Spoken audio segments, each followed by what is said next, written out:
It was 1905. The German Empire ruled over East Africa with iron hands and bitter hearts. In their colony of German East Africa, life was brutal. The indigenous people were forced to pay heavy taxes, build roads under the hot sun, and worst of all, cultivate cotton for export by force. Entire communities were torn from their farms, food became scarce, famine loomed. But worse than hunger was humiliation.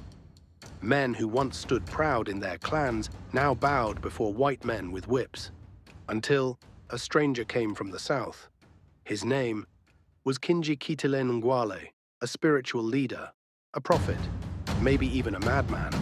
He claimed to be possessed by a spirit, Hongo, an ancestral force of nature. And he brought with him a magic potion. He called it MAJI, Swahili for water. He told the people, "This MAJI will protect you. The bullets of the Germans will turn to water. The spirits of your ancestors will fight with you. You are not slaves, you are warriors." From village to village, his message spread like wildfire. Thousands came to drink the potion. Men, women, even children, they believed. And then the rebellion began. In July 1905, thousands of warriors, armed with spears, bows, and their faith, attacked German garrisons and plantations. They tore down cotton fields. They ambushed patrols. They struck fear into the hearts of colonial officers. The Germans were shocked. This was no ordinary uprising. This was a holy war. But belief alone could not stop bullets. The MAJI did not work.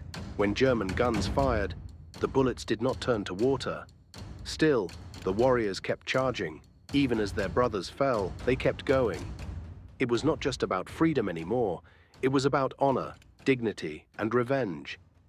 The rebellion spread like thunder across the southern regions. Matumbi, Ngoni, Zaramo, Pogoro, tribes that once fought each other now stood united, under one cause: throw out the Germans. But the German response was savage. They called in reinforcements. They used machine guns. They burned entire villages suspected of helping the rebels. And worst of all, they cut off food supplies. They created an artificial famine. They starved the land. It wasn't just war, it was a massacre. By 1907, the rebellion was crushed. Over 100,000 Africans were dead, many from bullets, more from starvation, and Kushite, the prophet of the MAJI, had already been executed, his dream buried beneath the ash and blood of war. But his story did not die. The MAJI rebellion may have failed.